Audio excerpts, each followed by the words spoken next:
साक्षी जोशी और आज मैं यहां पर मौजूद हूं जहां कल शाम 7:30 बजे मुंबई में सीएसटी रेलवे स्टेशन के पास जो ब्रिज है वो जब ढाया गया था उसके ठीक सामने मैं यहां पर मौजूद हूं। यहां पर कई लोगों के साथ मौजूद हूं। कई लोग यहां पर आए हुए हैं देखने के लिए कि आखिर ये पुल जिससे वो रोज गुजरते थे, बहुत अच्छा हुआ कि उस वक्त वो वहां पर मौजूद नहीं थे, लेकिन जो लोग थे, जो लोग घायल हुए, जिनका इलाज चला और जिन लोगों की मौत हो गई, उन लोगों के लिए सब लोग बहुत ज्यादा स्तब्ध हैं, क्योंकि कई लोगों का ये मानना है कि इस पुल को देखते हुए ये समझ आ रहा था कि कभी भी गिर सकता है, कभी भी ढह सकता है, लेकिन कभी किसी ने इसकी सुध नहीं ली। लेकिन इस वक्त आपको एक बड़ी खबर मैं बता दूं कि जो ऑडिटर है नीरज देसाई, उसने ये कहा है कि उसने सुझाव दिए थे मरम्मत करने के, उसने मरम्मत के सुझाव दिए थे, लेकिन बीएमसी ने सिर्फ छोटी मोटी उसमें मरम्मत की, अच्छा खासा उसमें मरम्मत का जो इंतजाम बोला गया था करने के लिए वो नहीं कराया गया। तो बड़ी खबर इस वक्त हम आपको बता रहे हैं जो कि ऑडिटर की तरफ से आ रही है, क्योंकि यहां पर कल से ही ब्लेम गेम चल रहा है, जिम्मेदारी एक दूसरे के ऊपर थोपी जा रही है। सबसे पहले रेलवे ने कहा कि ये ब्रिज हमारे अंडर नहीं है, बीएमसी ने कहा कि हमारे अंडर नहीं है, फिर ये सामने आया कि ये ब्रिज रेलवे ने जरूर बनाया था लेकिन इसके मरम्मत का काम बीएमसी के पास था। लेकिन उसके बाद फिर सवाल खड़े होने शुरू हो गए जब देवेंद्र फडणवीस यहां पर खुद पहुंचे और उन्होंने कहा कि ऑडिटर के ऊपर भी सवाल खड़ा होता है जिसने माइनर रिपेयर वर्क का काम कहा। लेकिन आज ऑडिटर आकर यह बात कह रहा है, जब उसके ऊपर आरोप लगा कि मैंने कहा था कि इसमें मरम्मत कराई जानी चाहिए, लेकिन सिर्फ छोटी मोटी ही मरम्मत यहां पर करा दी गई, बड़ी मरम्मत जिसके उन्होंने सुझाव दिए थे वो नहीं कराई गई। और इस वक्त यहां पर मेरे साथ कई सारे लोग मौजूद हैं। मैं सबसे पहले आपसे बात करना चाहती हूं, रेल यात्री परिषद की तरफ से है सुभाष गुप्ता जी। सुभाष जी, एक बात बताइए, मरम्मत क्या यहां पर कहा गया था, ऑडिटर खुद आके कह रहे कि हम तो कह रहे थे कि मरम्मत अच्छी खासी इसकी होनी चाहिए, कौन फंसा रहा है, कौन है जो कि जिम्मेदार है इसमें? देखिए, बहुत बड़ी लापरवाही है कि 18 महीने पहले जो एक बहुत बड़ी दुर्घटना मुंबई में हुई और जिसमें 18 लोगों की जान गई हमारे, और उसके बाद जो है बड़े स्ट्रक्चर ऑडिट की बात कही, करीब 450 आरओबी एफओबी का स्ट्रक्चर ऑडिट भी हुआ और उसमें इस एफओबी का भी ऑडिट हुआ। इसके बावजूद गोखले ब्रिज जो है अंधेरी का जो है 6 महीने में गिर गया और 18 महीने में ये ब्रिज गिर गया। ऐसे में कहीं ना कहीं बहुत बड़ी जिम्मेदार है, कौन जिम्मेदार है? बड़ी जिम्मेदारी महानगर पालिका की है, जिसने ऑडिट होने के बाद भी, और सबसे बड़े कि 12,000 करोड़ का चुनाव से पहले उन्होंने सब ठेके मंजूर कर दिए और इस ब्रिज को आपने भूल गए और 6 लोग जो है हमारे यहाँ मारे गए। इसकी पूरी जवाबदारी जो है भूले नहीं, ऑडिटर कह रहे हैं कि हम तो कह रहे थे, रवि मांजरेकर जी हैं जो कि प्रोजेक्ट कंसल्टेंट हैं, सर वो कह रहे हैं ऑडिटर कि हमने तो कहा था कि इसमें मरम्मत की जरूरत है। अब ये तो काम बीएमसी का है ना कि वो कराए कि ना कराए, ऑडिट वाले ने तो ऑडिट करके दे दिया। नहीं, ये ऐसे नहीं होता है। ऑडिट का मतलब यह है कि जो कोई गलतियां है वो सुधारी जाए, जो कुछ डिटोरेशन हुआ है वो सुधारा जाए। उसके बाद में एक प्रोसीजर है कि जो जिसने ऑडिट किया वो देखता है कि वो मैंने जो सजेस्ट किया था वो हुआ कि नहीं, उसको बोलते हैं कि कंप्लायंस रिपोर्ट। एक कंप्लायंस रिपोर्ट ये ऑडिटर ने जो बोला सुझाव दिए उसका कंप्लायंस हुआ कि नहीं ये सबमिट करना था। पर ये सरकार है, सरकार कुछ भी नहीं करेगी तो भी कोई बोल नहीं सकता है। नहीं तो मैं तो ऑडिटर हूँ स्ट्रक्चरल इंजीनियर का। लेकिन ऑडिटर का क्या काम ये नहीं है ये बताना, एक होता ना किसी चीज को रेड मार्क कर देना कि जी इसको इसी वक्त करना जरूरी है, अगर आप इतना लंबा लटकाते रहेंगे तब तक तो ढह जाएगा पुल। ऐसा कुछ नहीं होता है, सब काम अर्जेंट करने होते हैं। हाँ। ये अर्जेंट है, ये अर्जेंट नहीं, ऐसा कुछ नहीं होता है, तो ये गलत है। कितने समय में हो जाना चाहिए था जिसके ऊपर ऑडिट रिपोर्ट पे अभी भी बैठे हुए हैं लोग? देखिए, कितना समय में होना चाहिए, उसको टाइम कितना खराब हो गया उसके ऊपर है। फिर एक बात कर सकते हो कि जो अर्जेंट रिपेयर है वो पहला करना और पुल पहला सेव करना। हाँ। बाद में पुल 25 साल के लिए सेव करना कैसा है, वो लॉन्ग टर्म है, वो चलता रहेगा और हमेशा चलता रहेगा। और मेंटेन कैसा करने का, इधर प्रॉब्लम क्या है, ये प्रॉब्लम सिस्टम का है।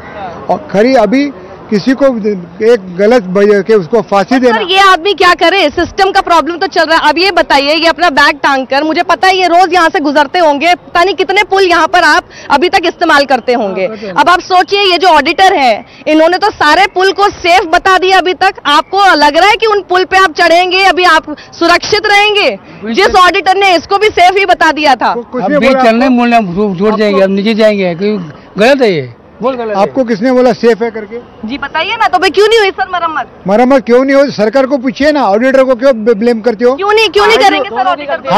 Have you read report? आप बताइए ऑडिटर को भी रिपोर्ट को क्यों नहीं ब्लेम करेंगे? ऑडिटर का आप ऑडिटर हैं इसलिए आप उनके मतलब की बात कर रहे हैं सर। मैं तो जनता के मतलब की बात कर रही हूँ। जनता को कोई मतलब नहीं है कि ऑडिटर ने क्या किया, सरकार ने क्या किया। जनता को चाहिए पुल एकदम सही। आपको सुनना पड़ेगा क्योंकि आपका काम है, इसलिए आपको लगता है कि सही है। नहीं वेट, आपको डॉक्टर के पास गए, डॉक्टर ने बोला 4 पिल लेने का है, आप 2 साल के बाद में लेंगे पिल? जवाबदार डॉक्टर होता है। हाँ। तो मुख्यमंत्री से पूछिए ना, जिसने आके कल आके कहा मुख्यमंत्री ने, तो हम लोग मुख्यमंत्री को भी तो मानेंगे। मुख्यमंत्री कह रहे हैं कल आके कि ऑडिटर को भी कटघरे में खड़ा करना पड़ेगा सर, कि जिसने बोला कि माइनर चेंजेस चाहिए, किस तरह के चेंजेस चाहिए ये भी तो बताना पड़ेगा। उसको लगाओ ना, उसको मुख्यमंत्री को बोलो। आपने किसको बोला? मुख्यमंत्री जो दूसरे आदमी ने बोला है, ब्यूरोक्रेसी ने बोला है आपकी चमड़ी बचाने के लिए, वो खाली मुख्यमंत्री बोलेंगे ना। मुख्यमंत्री ने स्टडी किया है?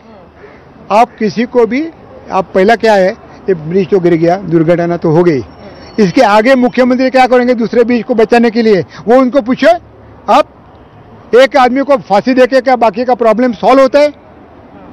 सिर्फ चैनल वाले एक आदमी को दोषी नहीं, वो दोषी होगा। सर हम तो किसी एक को दोषी बता ही नहीं रहे, हम तो कह रहे सभी दोषी हैं इसमें। चाहे अब एक बात बताइए, रेलवे के यात्री यहाँ पर ब्रिज का इस्तेमाल करते हैं, क्या रेलवे का भी क्या जो है जिम्मेदारी नहीं थी देखना कि अगर ये इसकी हालत खराब हो रही है तो उसके ऊपर आप लोगों को बिल्कुल जल्दी से जल्दी कार्रवाई करनी चाहिए। यहाँ पर आप बताइए, क्या आप यहाँ से गुजरते हैं रोज? गुजरते फ्रीक्वेंटली कभी आपको इसमें से गुजरते हुए लगा कि ये जो पुल है भाई इसको तो मरम्मत की जरूरत है, कभी हो सकता है गिर जाए? This is the second time like पूरा हो रहा है, like Andheri and then second time पिछले 2 साल में तीसरा है, third time and this year second time ये हो रहा है। सो लाइक कभी फ्रीक्वेंटली सारे बच्चे भी यहाँ से आते हैं, यहाँ पे बाजू में स्कूल भी है, so it's very difficult for kids also to travel from here to there and छोटे बच्चे, और यहाँ पे भी एक छोटे बच्चे का भी हुआ है। सो लाइक कोई भी सेफ नहीं समझेगा यहाँ से ट्रैवल करने के लिए। अभी तो ये वाला पुल गिर गया, न जाने कौन से कितने ऐसे पुल है जो गिर सकते हैं सर मुंबई में। 2 साल में 3 पुल के साथ ऐसा हो गया। अभी ऐसे है मैडम, अभी ऐसे है, अभी इसमें गलती है मैडम। बताइए। इसमें मुख्यमंत्री जी का और बीएमसी का भी दोनों की गलती है। अगर मुख्यमंत्री ने इनको कहा बीएमसी क्यों नहीं किया, ये दोनों लोग पहले सामने आए और उसके बाद जो है ये मालूम पड़ेगा किसकी गलती है। वो उनको बताते हैं जनता मूर्ख है, जनता सुनती रहे, आप दोनों लोग उनका बात सुनता है। इसमें दोनों की गलती है, सबसे पहले मुख्यमंत्री की, फिर रेलवे मंत्री की, जिसको जो कह रहे हैं उनको इस काम करना। सबसे बड़ी बात, चाहे रेलवे हो जो कि केंद्र सरकार के अंडर होता है, चाहे राज्य की सरकार हो या आपकी बीएमसी हो, तीनों में सरकार एक ही पार्टी की चल रही है, लेकिन तब भी ब्लेम गेम चल रहा है, तब भी एक दूसरे के ऊपर जिम्मेदारी जो है ना थोपने की कोशिश की जा रही है। ये क्या हो रहा है? ये क्या हो रहा है आप लोगों के राज्य में, जहां 2 साल में 3 पुल के साथ इस तरह की घटना हो जाती है और हर मुंबई वासी आज के डेट में ये सोच रहा है कि क्या मेरी जान की कीमत 5 लाख रुपए रह गई है? बराबर है। आप बताइए, इधर आइए सर, इधर आइए। क्या आप कल यहाँ पे मौजूद थे? क्या आप इस ब्रिज को रोज या फिर कुछ दिनों में यूज करते हैं? यूज करते हैं। ये इस पुल पर कितने लोग एट अ टाइम एक साथ गुजरते होंगे? मिनिमम 100 लोग। मिनिमम 100 लोग। आप थे? कल मैं इधर 7 बजे से ही निकला हूँ, डेली इसी ब्रिज पे आना जाना रहता है। जैसे ही 7 बजे यहाँ से निकला और अपने रूम में गया तो देखा कि ये पुल गिर गया। तो फिर ये है कि डेली यहाँ से एक मिनट में 100 200 लोग, चलने के लिए भी जगह नहीं होती, इस ब्रिज पे इतना रश होता है। तो मैं यही चाहता हूँ कि रेलवे या कोई भी बीएमसी या कुछ भी है, जो मुंबई के जितने भी ब्रिज है सबकी इंस्पेक्शन हो, क्योंकि इतना पुराना ब्रिज है, इधर के स्कूल के बच्चे भी निकलते हैं, नीचे पेडेस्ट्रियन एरिया है। ये सोचो जिनके ऊपर गिरा होगा क्या हाल होगा उनका। सो ये सबको सोचना चाहिए। ये कहा जाता है कि इस ब्रिज से कम 1 दिन में 1.5 से 2 लाख लोग गुजरते हैं। एग्जैक्ट बात है। एक्चुअली क्या है कि ये जो ब्रिज जो ज्वाइंट है मुंबई के महानगर पालिका का बना हुआ ब्रिज है, और ये ज्वाइंट जो है ये छत्रपति शिवाजी महाराज टर्मिनल जहाँ की 18 प्लेटफॉर्म है, उस 18 प्लेटफॉर्म को जुड़े हुए एक एफओबी के साथ में ये एफओबी जुड़ा हुआ है। मैं चाहती हूँ कि आप एक बार जरा ये दिखा दीजिए, जो प्लेटफॉर्म नंबर 1 की बात कर रहे हैं, पूरा जब हम लोग बात कर रहे हैं पूरा आप दिखाइए जिसकी बात हो रही है। यहाँ पर ये जो रेलवे स्टेशन है जिसका प्लेटफॉर्म है, प्लेटफॉर्म नंबर 1, जहाँ पर आप पूरा हरा हरा जो आप कपड़ा देख रहे लगा, वहीं पर प्लेटफॉर्म नंबर 1 है, वहां से होकर गुजरते हैं इस पुल के जरिए। यही एकमात्र रास्ता है निकलने के लिए यहाँ से? इसमें 2 रास्ते हैं, एक तो आगे का भाग है, पीछे का भाग है। और पीछे के भाग में एकमात्र जो था जो इस रोड को क्रॉस करता है, उस रोड को क्रॉस करने के लिए 2 ही भाग है। एक तो अंडरग्राउंड है, वो बहुत हम लास्ट में, और दूसरा जो है करीब आधा किलोमीटर के यहाँ पर है। ऐसे में लोगों के पास दूसरा पर्याय ही नहीं है, और इतना ज्यादा यहाँ पर जो है गर्दी होती है। और मुझे लगता है कि मुख्यमंत्री ने सबसे पहला काम करना चाहिए कि इसकी पैरेलल व्यवस्था बनानी चाहिए, क्योंकि बहुत हैवी ट्रैफिक है यहाँ पर, और ये जब पैसेंजर और ये एक ही जगह पे पहुंचेंगे निश्चित ही भगदड़ मच सकती है। हमने एक बीजेपी के एक प्रवक्ता को हमने बोलते हुए सुना कि इसमें तो लोगों की गलती ज्यादा है, जब उनको पता है कि इस पुल की हालत ऐसी है तो दूसरा रास्ते क्यों नहीं इस्तेमाल करते। लगता है आपको कि देखिए अब आप लोगों के ऊपर डाल दिया, अब सरकार आप लोगों के ऊपर डाल देगी कि आप लोगों की गलती है कि आप यहाँ से जा रहे हैं। वो जो प्रवक्ता है जिन्होंने ये बातें कही है, मुझे लगता है सबसे महामूर्ख है। कल 5:30 बजे मैं इस पुल से गुजरा तो ये पुल हल रहा था, ऐसा लगा दिल में आया कि ये कुछ गिर तो न जाए, और 7:30 बजे न्यूज आई कि ये गिर गया। तो आपको गिरने से थोड़ी देर पहले ही ऐसा महसूस हुआ? 5:30 बजे मैं यहाँ से गुजरा तो मुझे लगा कि अरे ये तो ज्यादा हिल रहा था। तो फिर तो और 5:30 बजे पीक आवर रहता है, 100 लोग बोल रहे हैं एक साथ गुजरेंगे तो हिलेगा। तो इसका जो ये है उसकी साइज भी बढ़ाना चाहिए, और वो थोड़ा उस पर उसके स्ट्रक्चर पर ध्यान देके वो बढ़ा। कुछ उसमें कभी दरारें भी आप लोगों को कभी दिखाई दी, कभी लगा कि भी गड़बड़ हो रहा है? ये हमेशा हिल रहा था, ये हमेशा हिलता है, शायद कट गया बीच।